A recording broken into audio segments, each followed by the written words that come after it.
Então não é uma história tão bonita para se contar. Mas a gente segue fazendo a nossa parte, né? Para ver se muda o que está escrito dessa história.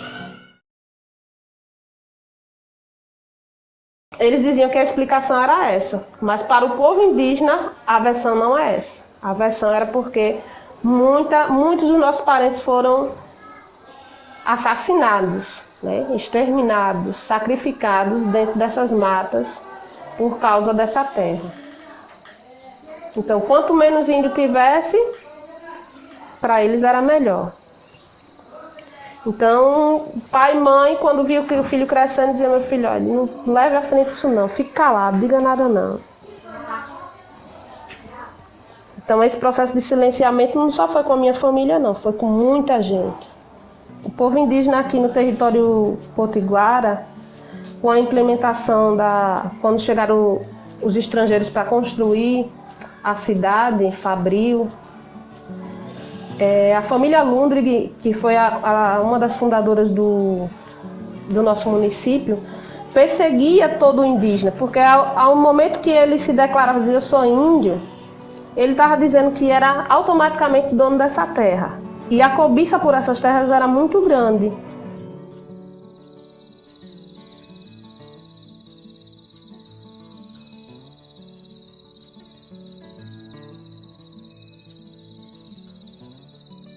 Com isso, muitos indígenas que se autodeclaravam, insistiam em dizer que eram indígenas, eram perseguidos, torturados.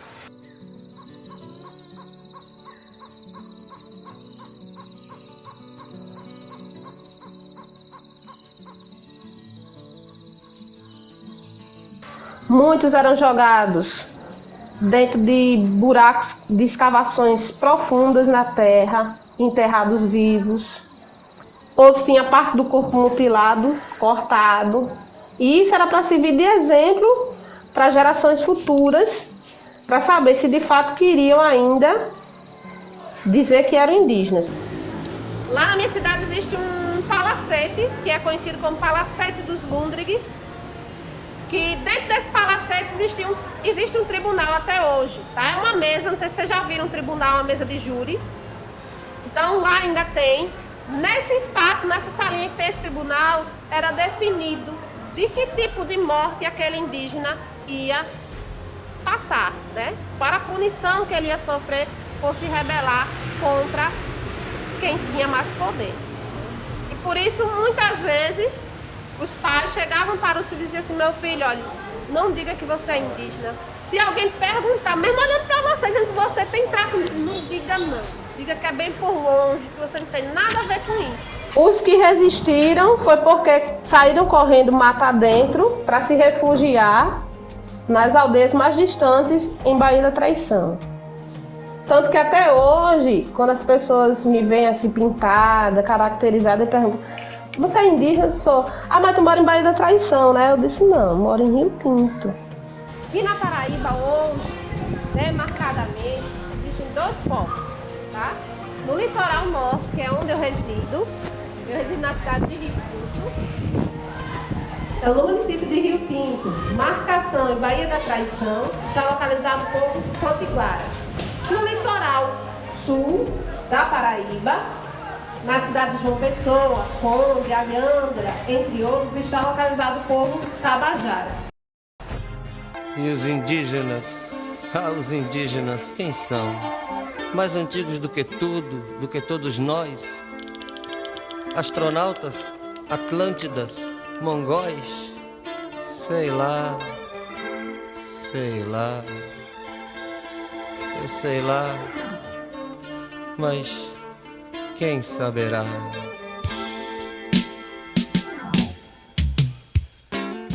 Se você se autodeclara, tem uma comunidade que lhe reconhece como tal, está definido. Não tem quem chegue para você e tenha o direito de dizer assim: ah, você não é indígena porque você não tem o cabelo liso. Ah, você não é indígena porque o seu olho não é puxado. Ah, você não é indígena porque a cor da sua pele é mais branca do que o do outro. Então, são processos históricos que fizeram ser que cada um de nós se apresentasse hoje como nós estamos.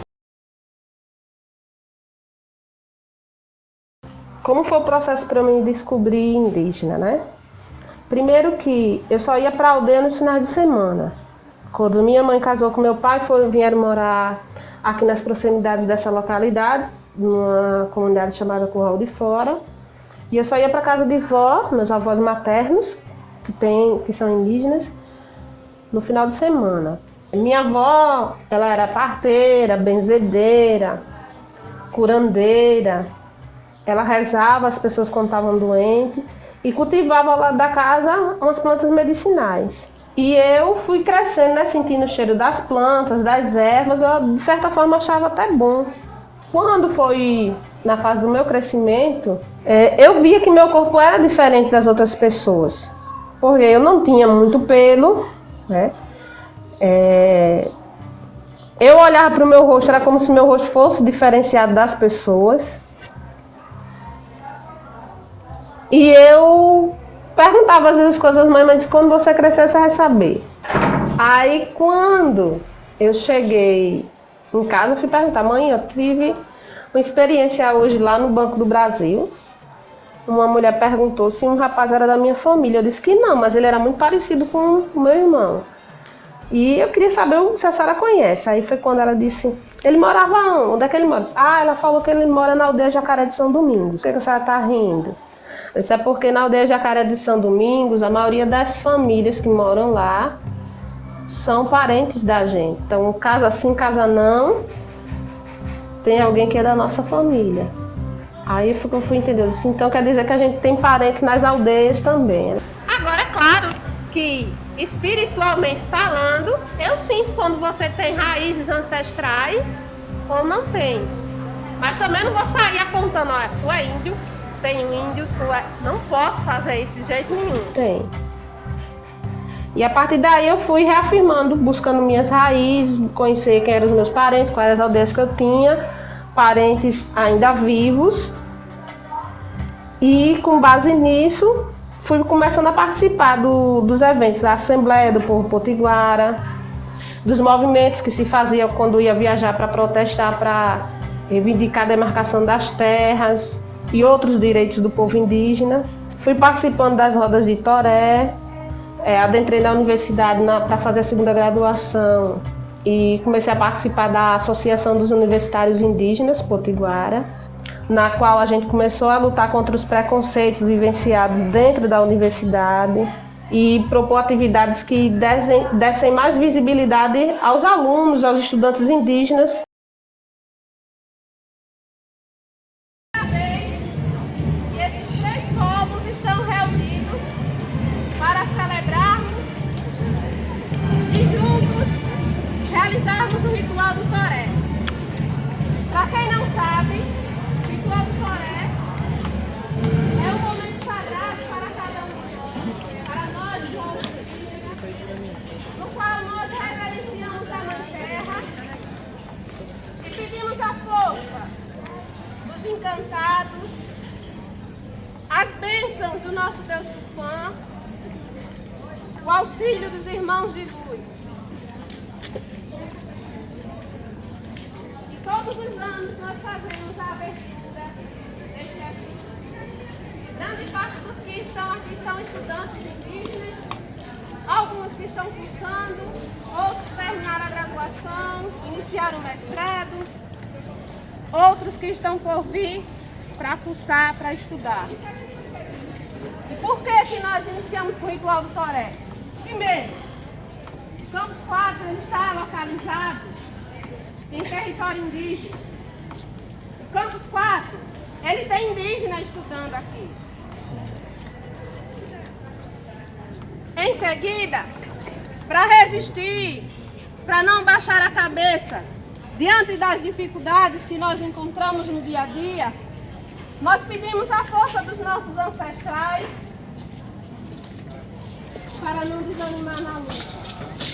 Cadê a força da Jurema?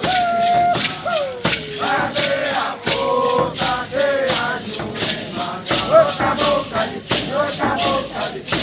Vem pena de mim, vem. Boca a boca de ti, boca a hoje a gente, mais do que nunca, estamos na luta, né, pela demarcação das terras e pela permanência dos indígenas dentro da universidade. Com relação à demarcação das terras, né, a gente vê aí a questão do Bolsonaro, que quer sair candidato a presidente, ser presidente. Ele disse que se eleito for, não vai demarcar nenhum centímetro de terra indígena. Se eu chegar lá, no que depender de mim, todo cidadão vai ter uma arma de fogo dentro de casa. Não vai ter 1 centímetro demarcado para reserva indígena ou para quilombola. Então a gente olha para uma pessoa dessa e imagina o que será de nós. O cenário não é bonito para nós, mas a gente continua na luta. Eu recebi um comunicado que deveria iniciar minhas atividades, foi muito de surpresa. Então eu estava toda pintada, os braços, e eu tive que falar que eu era indígena. Perguntaram onde eu morava, aí eu fui falar um pouco da minha história. Perguntaram se eu morava na Oca, disse que não, morava numa casa semelhante à deles, que era uma casa de tijolos. Mas eu tinha familiares na maioria das aldeias, que eu era indígena e que eu estava pintada naquele momento, porque no mês de abril a gente se pintava geralmente para dançar o toré, participar dos jogos indígenas. Então foi um dia de aula de conhecimentos para ele. Primeiro que a temática indígena eu digo que pode ser trabalhada com várias disciplinas. Se eu vou trabalhar na área de ciências, eu pego as plantas medicinais, as sementes, a terra, o ar, a água, e eu posso falar da cultura indígena. Se eu vou trabalhar na área de história, eu começo a aprofundar na árvore genealógica desses alunos, de onde são, de onde vieram, quem são seus familiares, o que faziam.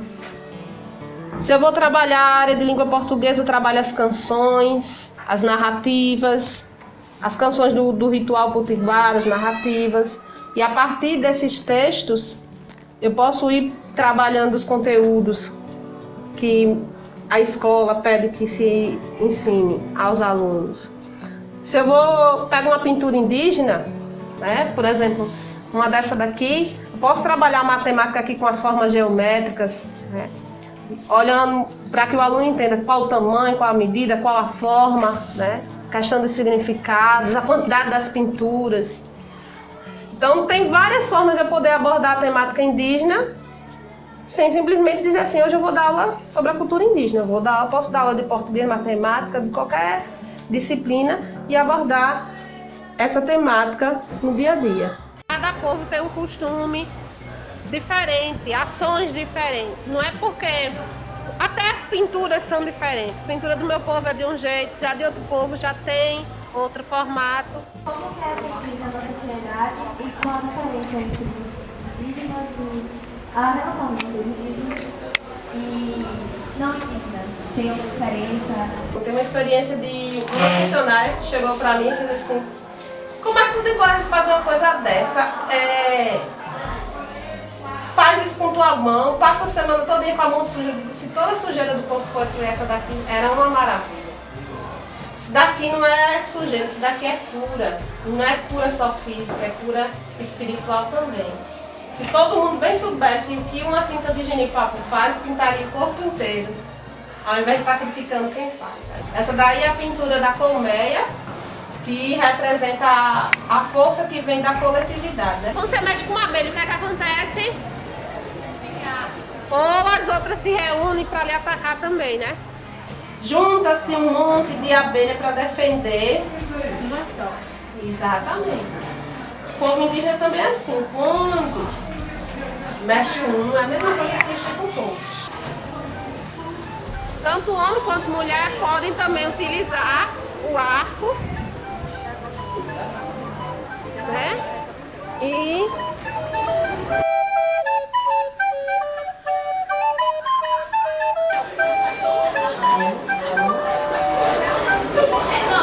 os livros que são ofertados para as escolas da Paraíba trazem a presença do indígena como aquele da Amazônia, né? Tá pintado, tá morando na mata, dentro de uma obra. Não mostra o índio usando as novas tecnologias, computador, celular, exercendo outras atividades, outras profissões. Explicar para as pessoas o que de fato aconteceu. Por que as pessoas não vão encontrar uma oca? Por que as pessoas não vão encontrar muita cana-de-açúcar no nosso território? Por causa da cobiça das nossas terras, por causa da briga que ainda existe entre as usinas de cana-de-açúcar com os indígenas. E assim vai nossa luta.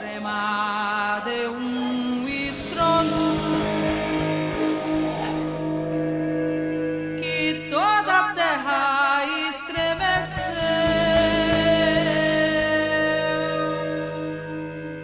Por onde andam os companheiros da Jurema, que até hoje não apareceu. Respondi? Tem mais.